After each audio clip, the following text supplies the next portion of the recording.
a good place now. You are listening to Perspectives with Ashley Burgess. Welcome back live to Live Your True Life Perspectives, and I'm your host, Ashley Burgess. On today's show, I'm talking about competition. How the concept of competition has weaved itself into almost all areas of our life. It seems that we find ourselves competing against almost anybody for almost anything.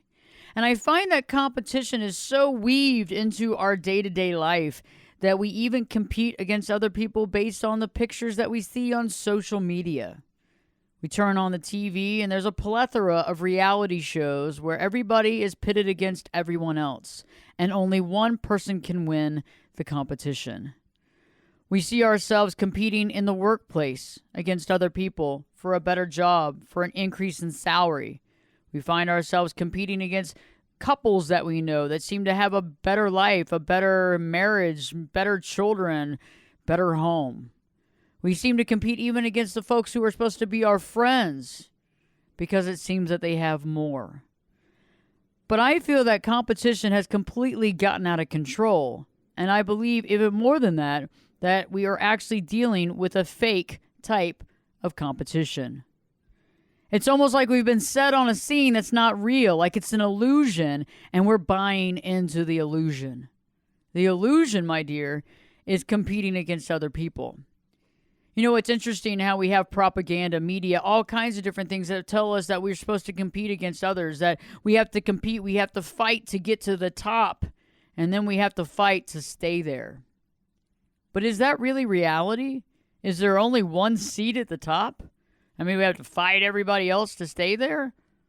Or is that an illusion again? I find that we find ourselves competing, and as we find ourselves competing against others, it loses its luster. It loses its fun. It loses its challenge. And ultimately, as we get wiser, we begin to see through the facade. I find that when I compete against other people that I have lost sight of my reality, that I have lost sight of the reason for why I'm here, that I've lost sight of true competition or what competition really is. I also feel that we've lost sight of the reality of cooperation and how we can cooperate to create a better life, a better universe, a better everything. I find that the weaving of competition within our life, within this universe, has actually usurped the value of cooperation. It seems that many of us don't cooperate anymore. We don't see as cooperation as useful anymore because we feel that there's only a finite amount of resources. We feel as though there's only a finite amount of success, that there's only a finite amount of fame. You know, it's interesting when you think about it because it's like we're looking at this limited thought process that only one person can be successful. And so we try to pull that person down in competition. But what I've realized that throughout my life when I've tried to compete against other people, even though it seemed relevant at the time, it wasn't. And it seemed that the more and more that I competed against other people, the more I seemed to get off task with what I needed to do. You know, the first thing that I think is interesting about competition is that it instinctively divides us all. Competition is a useful tactic to divide the masses because if we're all competing against one another, we can't cooperate to do anything. It's a really good tactic. And that tactic is used over and over again within different countries as well as different races to try to captivate the fact that we are not one for one and one for all, but instead it's only me and you I will take out if you get in the way of my success. I found that this competition divides us and it causes us to kind of work in a mode that's more of, well, it's not wise, it's not truth, and it's definitely not unconditional love. We seem to come from a position of anger, fear, and feeling threatened about what we have and not wanting to lose the little piece that we have. I think that one of the things about competition that I find so interesting is that it makes us question our fellow men. It makes us question our fellow men. It makes us question the people around us. And we start beginning to, we want to safeguard our property. We want to safeguard what we have. We want to safeguard our life. We want to safeguard our title. And all this stuff gets in the way of us living our true life. It makes us question our fellow men, and it makes us begin to question so much that it makes it even hard for us to stay friends. Sometimes below, just right below the surface, we're seething about something that they've done or something they said based on this competitive world. We look at other people, their house, their car, all these different dynamics, and we begin to compete with them, whether it's because we think that they have more money, more happiness, more security. And I find that, again, that stuff takes us off target. It takes us away from where we need to be. And I find it interesting, too, that when we begin to question based on competition, and when we begin to question some of our closest friends, that shows us how our society has enmeshed and woven in the competition. It makes you paranoid. The paranoia will destroy it, right? But it makes us paranoid, thinking that other people are going to usurp us. Other people are going to take over. They're going to take away from what we have. They're going to make us feel bad. They're going to take away from X, Y, Z. And so we guard it like a dragon guards its plunder. We guard those jewels and that dynamic. And it makes us hard to see the reality. And I find it interesting, too, as well, is that I've seen really good friendships die quickly based on this competitive nature. Because it takes us off target. It takes us away from where we need to be. It takes us away from our purpose. It takes us away from our goals. It takes us away from who we need to be in this lifetime.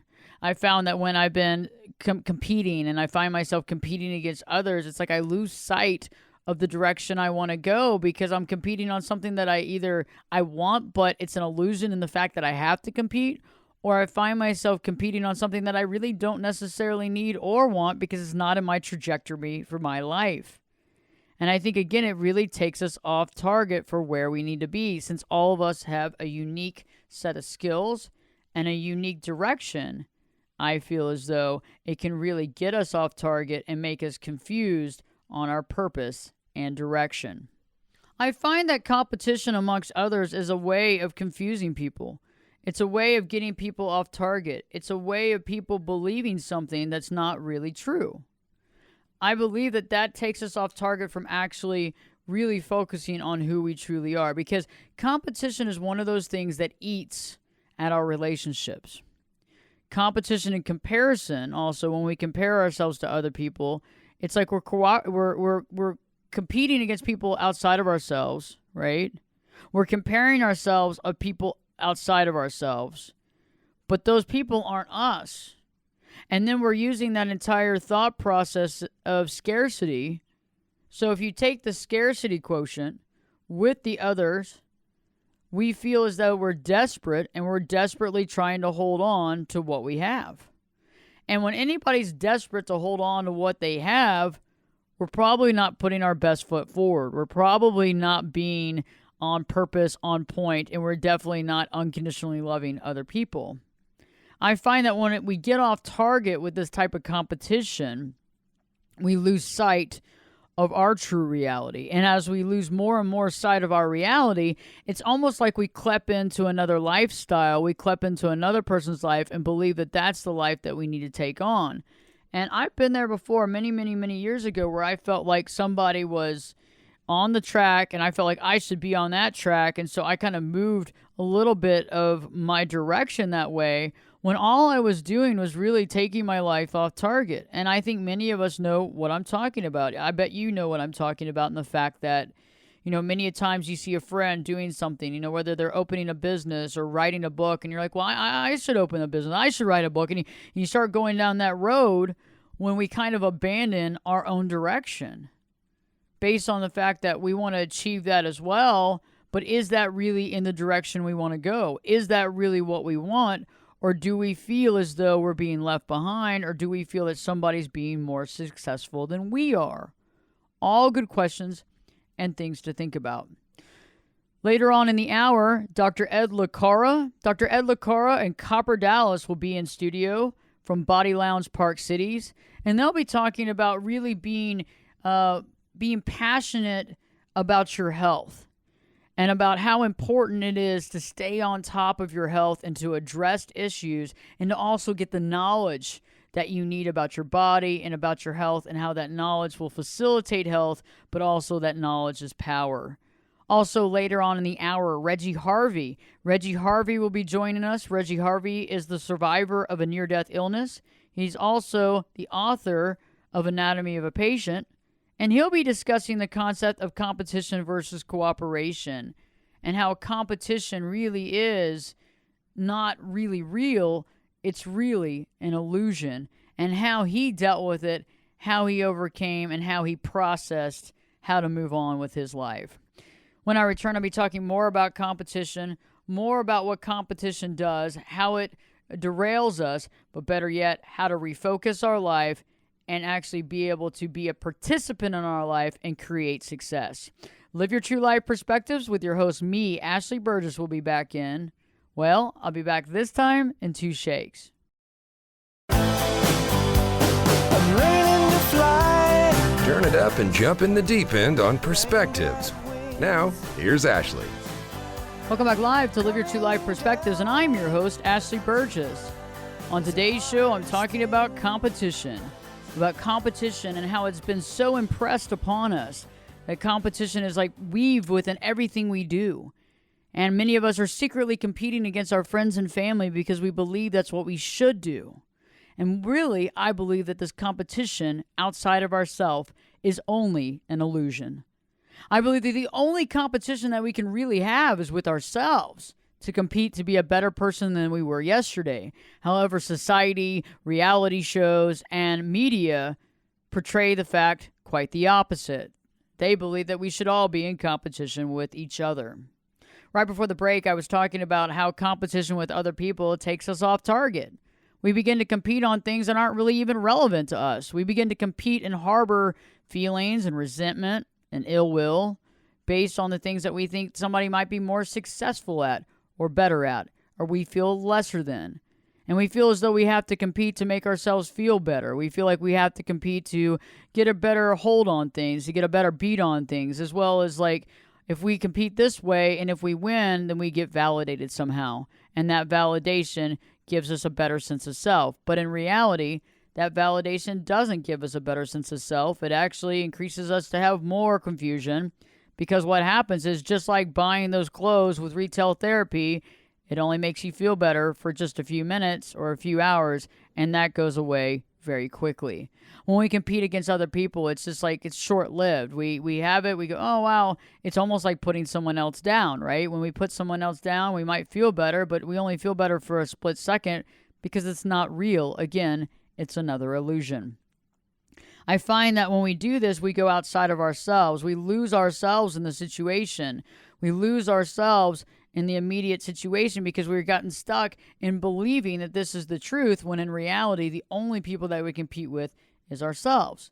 You know, it's interesting because when we go outside and compete, it's almost like that scarcity principle, and we believe that we're trying to fight for this little bit of land that we're sitting on because there's no more, and there is no more left, and so we want to hold on to that. But in reality, all it does is it distances ourselves from other people. It creates rifts, it creates resentment, and it creates anger, but it also creates mistrust. You know, as we engage in competition against each other, we have mistrust with them, thinking that they're doing something wrong, they're going against us, they're not being upfront, and then we begin to question, and usually that turns into paranoia. And I don't know about you, but anytime I've ever felt paranoia in my life, it hasn't been a good experience.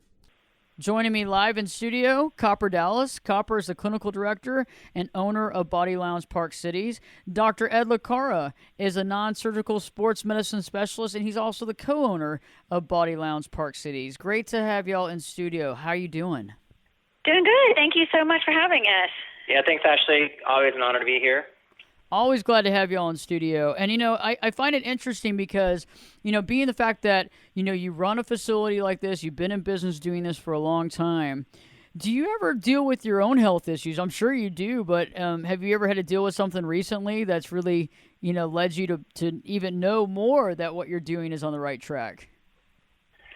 Yeah, for sure. Yeah, I kind of like to say that everybody needs a coach, and I'm no different, whether it's my workout coach or it's my health coach or business coach, whatever it is. And so Tiger Woods has a coach, the best golfer maybe that's ever played, and everybody kind of just goes along their way and is trying to figure this world out. But having people that you trust, that has your best interest in mind, and that can educate you on making good decisions in health, especially, that's because that's really the only thing we have when we come down to it, is vital. And so, I have my own coach, and we've been running the clinic and super busy, and honestly, I haven't been taking care of myself as well as I should have. And had some blood work done in January because I had switched up my diet.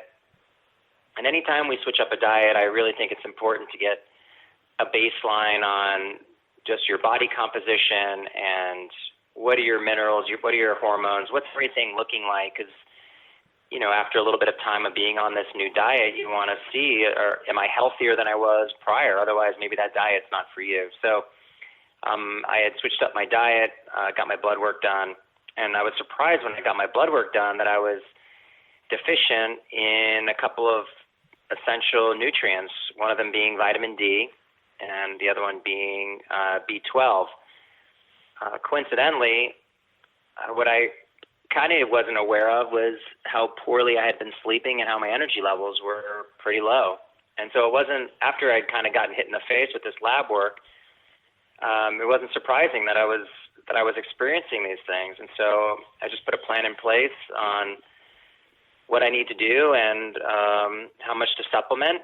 And about 4 weeks later, I reran my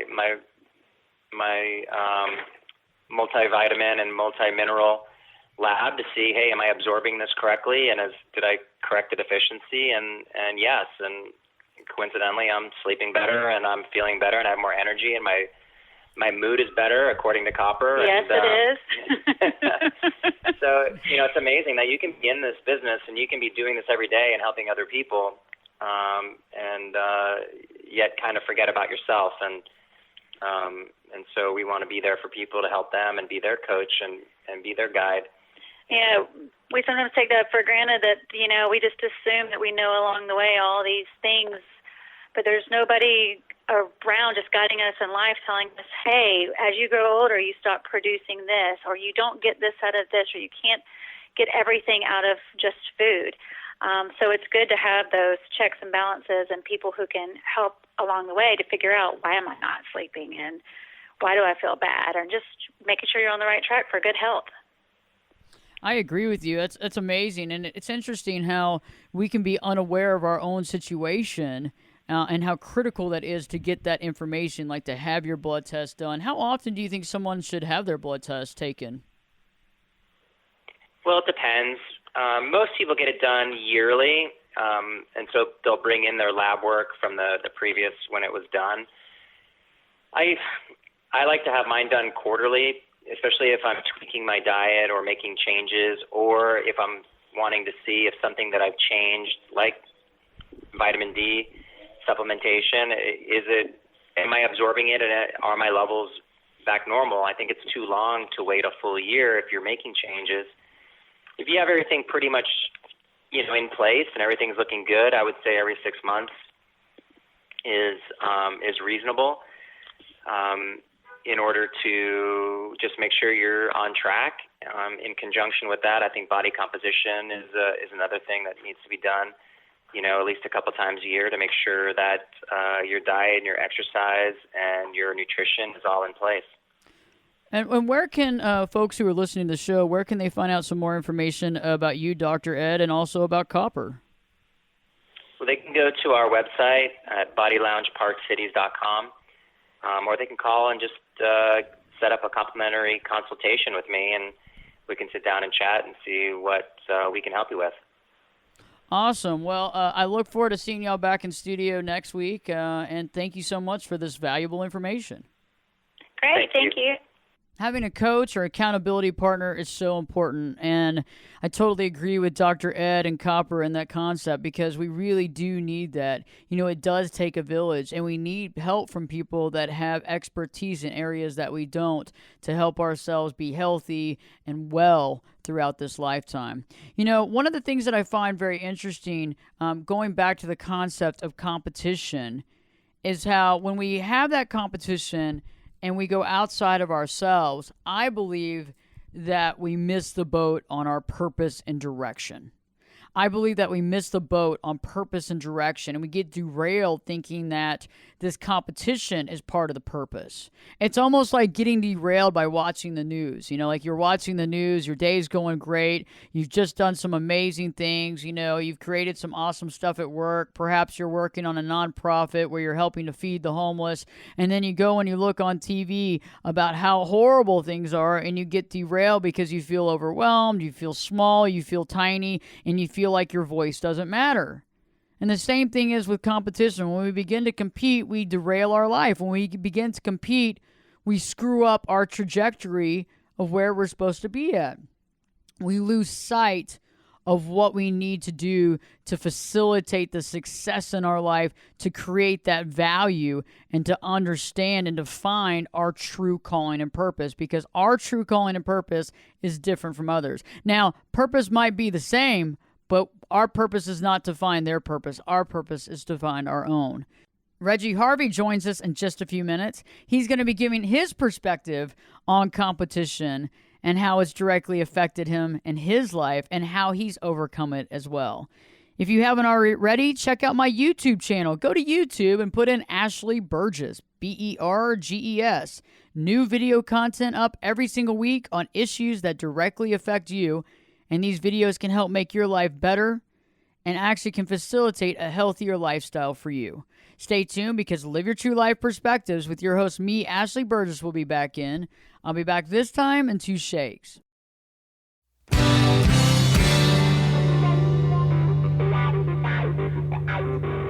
This is Jake Busey, and you're listening to Perspectives with Ashley Burgess.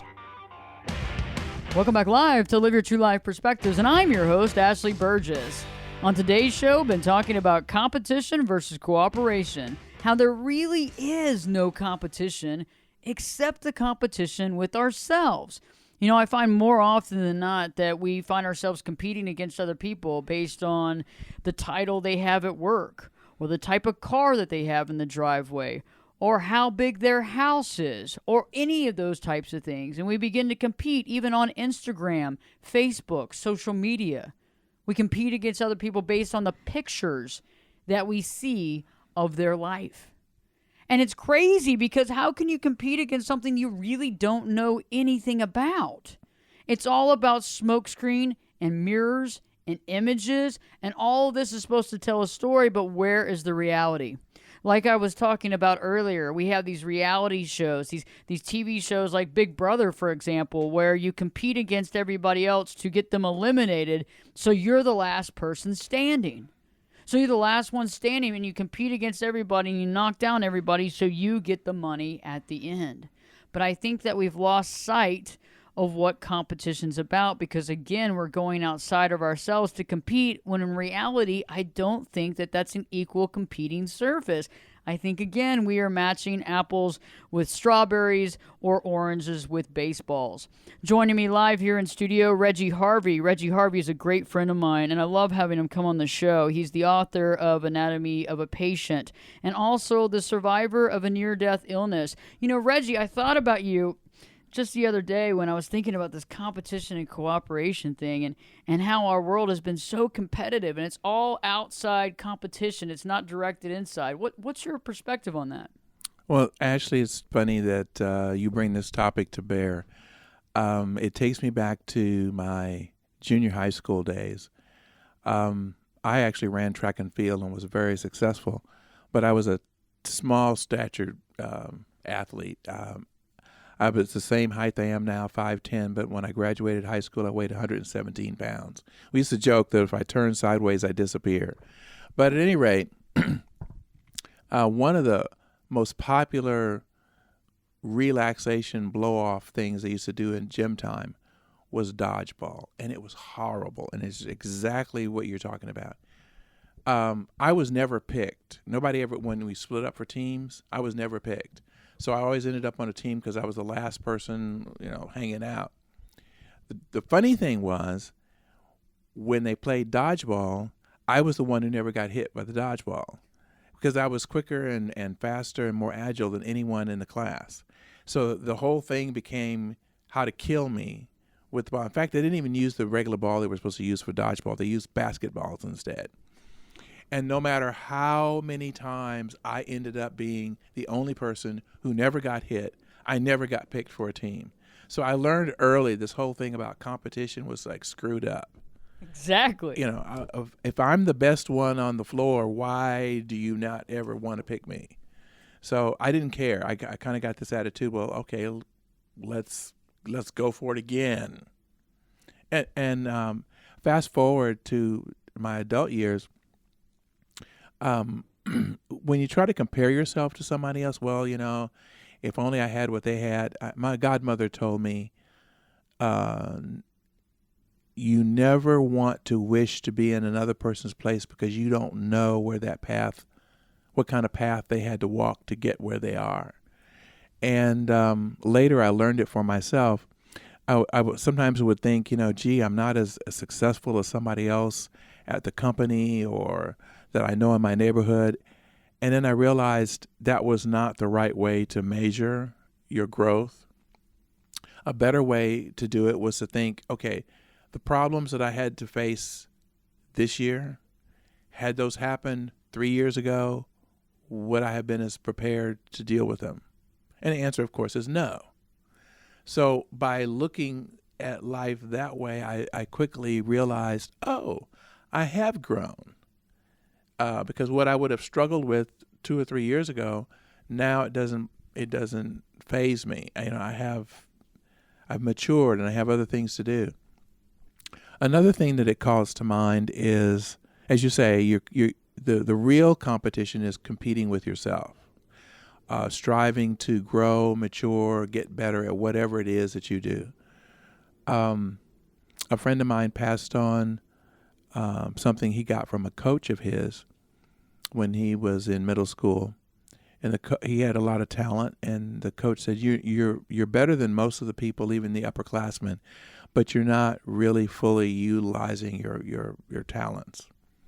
And then the coach went on to tell him, "Professionals practice until they get it right. Masters practice until they can't get it wrong." And the whole idea behind that statement, I believe, is the fact that you can actually hone an interest or skill to not so much perfection, but near perfection. You're never satisfied with the last performance. You always find a little way to tweak it or enrich it. And this was underscored by a fabulous series of interviews with Leontine Price. If you don't know who she is, you should look her up. She was considered the leading soprano for the 20th century, a once-in-a-century voice. And truly, she had the skill and talent to earn that role. What was fantastic about her, she retired in 1985 at the peak of her career. She could have gone on and performed for another 25 years. But she said, no, I've achieved every accolade in the world, and I need to make room for other people. And in this one interview, she was asked about, was she ever satisfied with her performances? And she said, no. She said, my parents never accepted mediocrity as a achievement marker.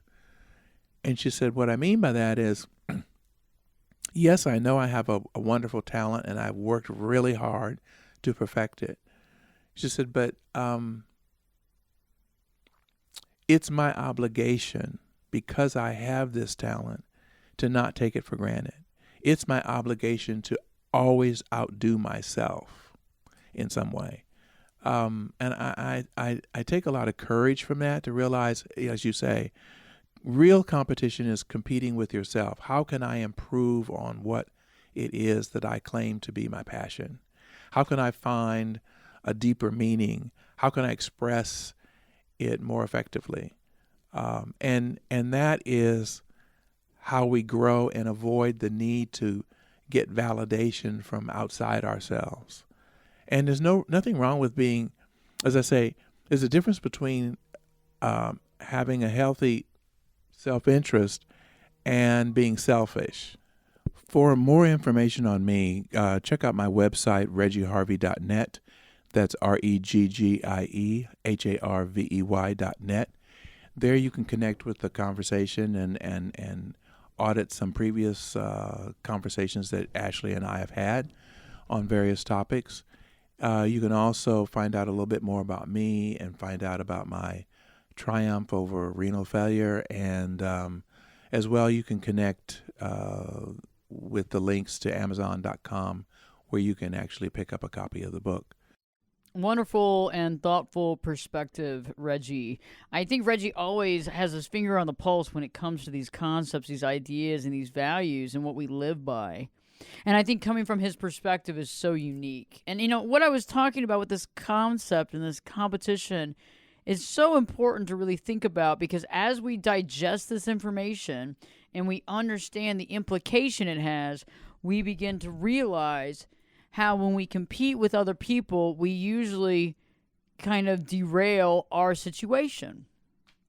We end up putting a lot of emphasis into that competition, not paying attention to what we need to be paying attention to. And I find that when we go outside of self, we miss the boat when it comes to our purpose and our life direction. We miss the boat. And what happens with that competition, especially if we're using it to validate ourselves, like Reggie was talking about, looking for that validation. When we're looking for that validation and we're using that competition to do so, it's fleeting. It's a fleeting validation. It's not going to last forever. It's based on the fact that we won this, or we got that, or we beat this person out on this, or we won this. And what happens is that we keep going after those things because that void is not filled. And so we're filling it with these other things, but we can never fill it with these things because that's not the way that you fill that void. That void is only filled by really focusing on you.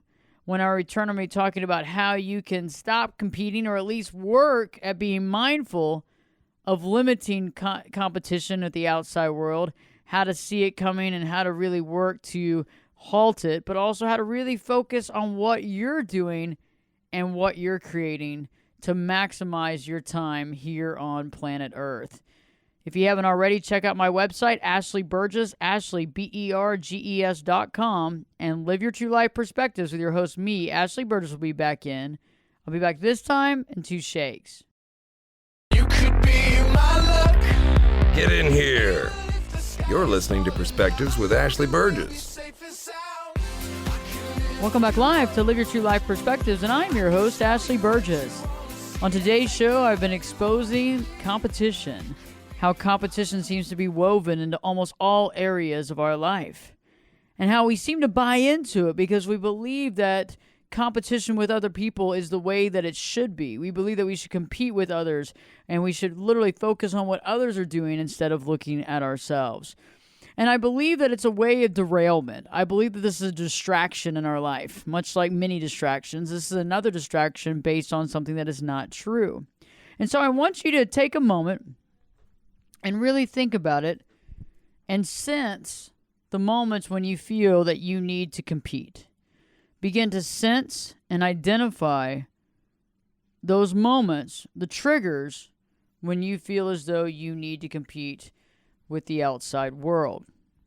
More often than not, it's when we're not feeling good enough, or we're feeling down, or we're not feeling recognized, or we're feeling as though everybody else is winning and we're not. We're feeling though we're like, it's not working. And I think that also a lot of times we're being fed a bill of goods that we're supposed to be competing because there's a finite amount of resources, there's a finite amount of things and opportunities, and so we feel as though we have to do that, when in reality that's just not the case. And we see that to be the case, that it's not. We know that there's many people that are successful, there's multitudes of people that are successful, not just one or two. We can also do that as well. But what I found is that when we compete with others, we get off target from creating that success in our life. We get off target. And that's what really harms us, is because we don't take the time to really focus on what we need. We don't take the time to focus on what we really need to focus on, what we need to create, what we need to do to create that success in our life, because we're taking all this time focusing on competing with someone else, when in reality, competing with someone else isn't going to work. Competing with somebody else is not the right thing to do, because all that does is it takes us off target. And that's the problem.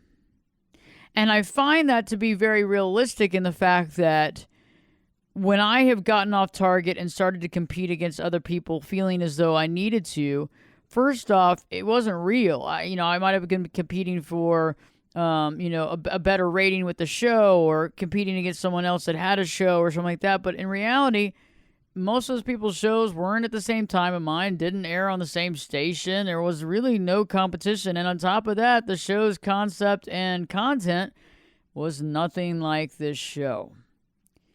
And then you begin to realize, what am I really competing against? Smoke screen and mirrors. But what if I took that competitive nature to some degree in a positive way and actually use that to go within myself to make myself a better person? To take that competitive nature, to take that time to actually hone in on my craft, to be better than I was yesterday, to really keep my eye on the prize and realize that if I actually put more time and energy into it, I can be better at this. I can be more equipped, more successful, and I will master this ability. It's interesting, and it took about a year and a half to realize that, in the radio show to really realize that. And once I did, I was continuing to go, but then I realized it's all about the growth of the show itself. It's about creating that content. It's about connecting with my listeners. It's about connecting with you. It's not about competing with other shows. And that's like anything in life. It's like when we do our job well, and we do it right. It's not about us competing against somebody, in a totally different department than we are. And it's like nobody else can do it the same as we can. We all have the ability to do something very unique and something that's different from anybody else. And when we realize that ability, and we understand and recognize that value, and we recognize our ability to do so, and we hone our time and energy into it, and we perfect it, that's when we become successful. But that's also when we become consistent. And the more consistent you become in what you're doing, the more you realize that in order to somewhat gain traction, you have to be open for cooperation, even if other people aren't. And I know you might say, hey, I've tried to cooperate, Ashley, with people in the past, and all they want to do is compete, or they want to steal my ideas, or they want to take from me. And I understand. I've been there. And it's disheartening, and it's sad. But at the same point in time, I realized they just hadn't gotten the memo yet. And I let it go. And I try not to judge it, and I try not to react to it, because I realize that they just don't get it. And they're going to be stuck competing in that arena, and it'll take them time, and eventually they'll wake up, but it's going to take time. But I don't have to wait around for that. And you don't have to wait around for that. But I realize that when you allow cooperation to take over from competition, there's a different vibe. There's a different energy. There's a different vibration around you. And I believe that actually aids and abets people coming toward you to cooperate with you, to add to things, to not take away, to not take. And I think that's powerful. I think that's powerful stuff. I think that's what we want to focus on. We want to focus on that energy. We want to hone in that energy. And we want to use that for the good. We want to use that to create goodness in our life. And that's powerful. So think about it. I want you to really focus on you. I want you to realize how competition divides, how it takes us off target, how it makes us question the other people around us, how it makes us go outside of ourselves to find value, and how it takes us away from our purpose and direction. And what you can do right now to really hone in on that and realize when you're feeling compelled to compete and where that's coming from and what the trigger is right then that's making you feel that way, that's making you want to divide up from other people and stop cooperation and really focus on competition, because that is directly related to insecurity, that is related to feeling unsuccessful, and that can only be changed from within. And I want you to take that time and that energy to really hone in on what you are successful in, because we're not going to do the same things. We're all not going to do the same things, but we can learn from one another, and you could be the best and be the best at what you were the best in. And I'm going to look up to you with much respect for you being there. And I'm going to stay in my lane as well and do what I need to do to create goodness in our society, in our world, and to help other people, because that's what I do. And I'm going to continue to do that, but I'm realizing that I'm just working to make myself better than I was yesterday. And if that's competition, and that's the only competition that I really want to work on, period. I hope this show has helped and enlightened. Please share with your friends and family. Also, the podcast will be up later on Spreaker, Stitcher, iHeartRadio, and the list goes on. You can find the links to that on ashleyburgess.com, BERGES.com. Live Your True Life Perspectives with your host, me, Ashley Burgess, will be back in. I'll be back this time in 3 shakes.